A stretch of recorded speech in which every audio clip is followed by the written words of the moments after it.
교회가 가을을 맞이해서 여러 모양으로 교회 전도 사역을 계속하고 있고 또 전도 주일도 앞두고 있습니다. 무엇보다 올해는 우리 성도님들 가정들 중에서 주님께로 나오게 되는 가족들이 더 생겨나기를 우리 모두가 바라고 또 기도하고 있습니다. 여러분, 전도 중에서 이 가정 전도죠. 가족 전도가 누구에게나 가장 어려운 일일 것입니다. 차라리 일면식이 없는 외부 사람, 다른 사람 같으면 오히려 괜찮을 텐데 집에 가까이 있는 가족은 참 힘들다고 말하는 그런 경우를 우리가 종종 듣게 됩니다. 우리 지난 주일에 말씀을 들었던 것처럼 예수님의 경우를 봤었죠. 예수님에게도 이 가족은 아무래도 좀 달랐습니다. 선지자가 고향, 친척 또 자기 집 외에서는 존경을 받지 못할 곳이 없다라고 말씀을 하실 정도로 예수님에게도 이 고향 그리고 가족, 친척은 좀 그랬던 거죠. 아무래도 가장 가까이 있기 때문에 가족은 가장 어떤 점에서는 어려운 전도 관련해서는 어려운 상대가 맞는 것 같습니다. 바울도 이런 가족에 대한 고민이 컸던 것으로 보입니다. 여러분 1절 2절 한번 보시면 내가 그리스도 안에서 참말을 하고 거짓말을 아니하노라. 나에게 큰 근심이 있는 것과 마음에 그치지 않는 고통이 있는 것을 내 양심이 성령 안에서 나와 더불어 증언한다. 고 말합니다. 이렇게 말할 정도로 이게 거짓말이 아니고 진짜다 이런 얘기를 구태여 하면서 본인 마음에 굉장히 큰 근심과 그리고 끊어지지 않는 이 고통이 그치지 않는 고통이 있다고 말하면서 3절을 보니까 그 근심 고통이 이거랍니다. 나의 형제 곧 골육의 친척을 위하여 내 자신이 저주를 받아 그리스도에게서 끊어질지라도 원하는 바. 이게 가족 구원 때문인 거죠. 여러분 좁게는 사도 바울에게도 직접적인 골육 친척이 당연히 있었을 것입니다. 그에게도 친족이 있었고 친척이 있었을 것이니 해당이 될 것이고요. 넓게 보자면 바울이 여기서 말하는 나의 형제라고 부르는 대상은 혈통적 유대인들을 가리킨 것입니다. 자기 형제들이 맞죠. 전자가 되었든 후자가 되었든 사도 바울에게는 더할 나위 없이 가까운 가족들인데 그의 마음속에 이와 같은 안타까움 또 절실함 이런 것이 있었던 것입니다. 우리 교우들 중에서도 가족 전도를 위해서 노심초사 또 기도하고 애쓰는 분들이 많이 계시는 줄 압니다. 여러분 오늘 이 말씀에서 우리가 무엇보다 이 바울의 이런 심정, 바울이 자기의 혈육을 위해서 골육 친척을 위해서 가졌던 이러한 심정을 우리도 함께 닮아갈 수 있기를 바랍니다. 무엇보다 어려운 전도가 가족 전도인 것이 맞지만 이 말씀은 우리에게 보여주는 것입니다. 그 가족들에 대해서 우리가 가져야 할 마음이 어떠한 것인지를 사실 알려주고 있습니다. 바울이 심지어 자기가 하나님 앞에서 끊어질지라도 저주를 받아서 끊어질지라도 바라는 소원이다라고 표현할 정도로 마음이 그랬던 거죠. 여러분 이런 마음은 우리를 향하신 예수님의 마음과 사역을 보여주는 것과 같습니다. 그러니까 우리를 대신해서 예수님이 저주가 되신 거죠. 그러니까 우리의 구원을 위해서 예수님이 십자가에서 하나님의 저주를 오롯이 받으신 것입니다. 그리고 하나님에게서 실은 끊어지는 경험을 당하신 버려짐을 당한 그런 일이었습니다. 하나님 어찌하여 나를 버리셨습니까? 하는 이 인간의 고통을 표출하는 이런 거죠.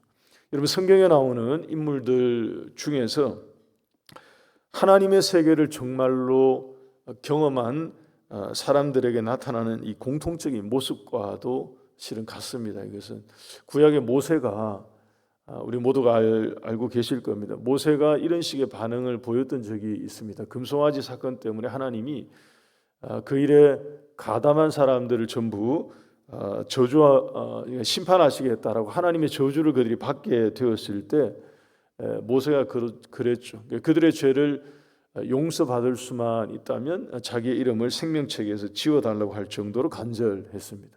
그러니까 정말로 하나님의 구원과 심판을 아는 사람들의 반응이 그랬던 거죠. 이러면 신약에 보게 되면 비유에 나오는 이야기이지만, 예수님이 들려주신 비유에 나오는 이야기이지만, 한 부자가 죽은 이후에 하나님의 사후 세계를 경험하게 됩니다. 그러니까 하나님의 세계를, 하나님의 구원과 심판을 경험한 사람들에게 나타나는 이게 공통적인 모습이거든요. 거기에 가니까 자기의 집 앞에서 구걸하던 거지 나사로를 봅니다. 근데 그 나사로는 아브라함 곁에 가서 서 있고 자기는 사망의 구덩이에 갇혀 있는 것을 알게 된 거죠. 여러분, 그때 그 부자가 간절히 원했던 게 바로 그것입니다. 우리가 알고 있는 것처럼 아브라함에게 요청합니다. 나사로를 땅에 있는 자기 형제 5명이 지금 남아 있는데 빨리 보내달라고요. 빨리 보내서 자기의 형제들은 여기 오지 않도록 해달라고. 이게 하나님의 세계를 경험한 사람들이 보이는 이게 공통되는 모습이거든요. 되게 간절해지고 그야말로 절실하고요, 절박하고요. 여러분, 우리 가운데 결혼한 자녀가 교회를 떠나고 또 믿음과 신앙을 떠나고 주님을 떠난 자녀들이 있어서 우리 부모님들이 참 애타게 기도하고 계시는 분들이 있습니다. 정말로 하나님 앞에 눈물을 뿌려서 기도해야 될 우리의 기도가 필요한 것입니다. 가정에 있는 자녀들 중에서 신앙을 잃어가고 있는 자녀들이 혹시 있습니까? 여러분, 부모님들의 무릎이 필요한 때입니다. 정말로 하나님 앞에 이런 바울의 심정을 가지고, 모세의 심정을 가지고 하나님 앞에 기도해야 할 그런 눈물의 무릎이 필요한 그런 때입니다. 하나님께서 우리 모두에게 믿지 않는 가족들을 향하여서 사도 바울이 보여주고 있는 가졌던 이런 절박한 마음을 우리에게도 부어주시기를 간절히 소망합니다. 여러분, 이것이 불신 가족들, 믿지 않는 가족들을 향해서 우리가 가져야 될 이게 중심적인 마음이고, 이 첫 번째 마음이라면 여기에서 한 가지 더 나가서 바울이 자기의 혈육인 이 유대인들의 구원 문제로 고민하던 중에 이게 하나님의 성령의 계시이지 않습니까? 이 로마서 말씀들이다 하나님의 계시 가운데 한 가지를 깨닫게 된 바를 우리에게 알려주고 있습니다. 여러분, 이것은 한편으로는 냉정한 거고요. 우리가 읽을 때 또 들을 때 한편으로는 이거 굉장히 냉정한 것이고, 또 어떤 점에서는 첫 번째 것보다가 방금 전에 말씀드린 그 첫 번째 우리가 가져야 될 중심적인 그 마음을 어떤 점에서는 넘어가는 더 안타까운 그런 증언의 말씀이 아닐 수 없습니다. 믿지 않는 자기 형제들을 이 사도 바울이 곰곰이 생각해 볼 때 하나님께로부터 받은 특권이 있더라 하는 거예요. 4절 한번 보십시오. 오늘 말씀 4절 보시면 거기 나오죠. 양자됨, 그 다음에 영광, 이런 걸 언급합니다. 언약, 또 율법, 예배, 약속, 이런 것을 우리 유대인들이, 우리 형제들이 우리가 하나님께로부터 특별히 받았다, 이런 얘기이죠. 5절 말씀에는 그리스도가 육신으로 우리에게서 나셨다고 합니다. 다시 말해서 이 땅 가운데 있는 그 어떤 민족들, 어떤 사람들, 어떤 혈통들보다도 우리가 유리한 위치에 있었다는 거예요. 여러분, 생각 한번 해보십시오. 만약에 예수님이 이 한반도 땅에 나셨다, 한반도 땅을 통해서 이 땅에 오셨다. 그러면 우리가 얼마나 유리합니까? 우리 조상들 중에서는 직접 본 사람도 있을 것이고요. 직접 들은 사람도 있을 것이고요. 경험이 다르죠, 이게. 어떤 민족들하고 비교해 봐도 경험치 자체가 다른 것입니다. 바울이 생각할 때 하나님께서 우리에게 주신, 우리 형제들에게 주신, 우리 골육들에게 주신 이 특권이 분명히 있어 보이고 우리가 분명히 유리한 위치에 있는데 왜 이토록 나의 형제가 이런 혜택을 받고도 하나님의 뜻을 깨닫지 못하고 믿지 못하고 그의 아들 예수님을 받아들이지 못하고 오히려 반대하고 주를 떠나고 있는지 답답하다 하는 거겠죠. 그래서 하나님이 우리에게 주신 이런 약속들, 은혜들이 혹시 폐하여진 것이 아닌가 하는 생각도 했던 것으로 보입니다. 여러분 6절 보십시오. 오늘 보면 6절을 보시면 그러나 하나님의 말씀이 폐하여진 것 같지 않도다. 이 얘기는 혹시 폐하여졌나 하는 생각을 해봤다는 얘기인 거죠. 근데 생각을 해보니까 이게 폐하여진 것이 아니다 하는 얘기죠. 그러면 유대인들이 왜 하나님의 구원을 바르게 깨닫지 못하고 거기에 이르지 못하는가 할 때 사도 바울이 말씀드린 것처럼 여러분 냉정하면서도 그리고 유대인들에게는 이게 충격적인 선포와 같은 것입니다만 하나님의 계시를 받아서 이 말씀을 선언합니다. 선포합니다. 바로 선택과 유기에 관한 교리가 여기에서 나온 것입니다. 이스라엘이 처음부터 전부가 다 이스라엘이 아니었다 하는 얘기예요. 사도 바울의 증언입니다. 마치 두 개의 이스라엘이 있는 것처럼 구분되었었다 하는 것입니다. 6절 하반절부터 7절 이하를 한번 보십시오. 6절 하반절부터 7절을 보시면 이스라엘에게서 난 그들이 다 이스라엘이 아니요 또한 아브라함의 씨가 다 그의 자녀가 아니라 오직 이삭으로부터 난 자라야 내 씨라 불리리라 하셨다라고 합니다. 결국 육신의 자녀가 있고 그리고 약속의 자녀가 있는데 약속의 자녀만 참된 이스라엘에게 속하고 해당된다 하는 것입니다. 여러분 이것을 더 명확하게 설명하기 위해서 사도 바울이 그들의 역사를 거슬러 올라가서 아브라함의 계보, 아브라함을 통한 믿음의 계보, 약속의 계보를 설명하고 말해줍니다. 아브라함에게서 이삭과 이스마엘이 났고요. 근데 그 중에서 이삭과 이스마엘 중에서 이삭이 약속의 후손이 되었다 하는 얘기입니다. 지금 사도 바울의 설명이 지금 이렇게 가고 있어요. 그에게서 다시 야곱과 에서가 태어났는데 그 두 사람 중에서도 야곱이 이스라엘에게 속했다 하는 것입니다. 그러니까 아브라함의 이 믿음의 계보죠. 이 약속의 계보를 쭉 얘기하면서 두 개의 이스라엘이 하나님의 계획 가운데 처음부터 이렇게 있었다 하는 것을 통찰한 것입니다. 계시 가운데 이것을 선언하고 선포해 주고 있습니다. 13절 말씀 보시기 바랍니다. 그래서 이렇게 말합니다. 구약의 말씀을 인용해서 기록된 바 내가 야곱을 사랑하고 에서를 미워하였다 하심과 같다고 말합니다. 놀랄 만한 얘기죠. 유대인들에게는. 여러분 우리에게도 마찬가지입니다. 이거 의미심장한 말씀이고요. 어떤 점에서는 심히 불편한 그런 진실과 같은 말씀이 아닐 수 없습니다. 하나님이 미리 아시고 그리고 미리 정하시고 정하신 그들을 부르시고 부르신 그들을 의롭다라고 하셨다는 구원에 있어서 하나님의 절대적인 주권과 섭리가 있음을 밝힌 것입니다. 우리 어제 말씀인 로마서 8장 29절 30절 말씀 우리 다시 한번 같이 읽으면 좋겠습니다. 로마서 8장 29절 30절 함께 읽겠습니다. 시작. 하나님이 미리 아신 자들을 또한 그 아들의 형상을 본받게 하기 위하여 미리 정하셨으니 이는 그로 많은 형제 중에서 맏아들이 되게 하려 하심이니라.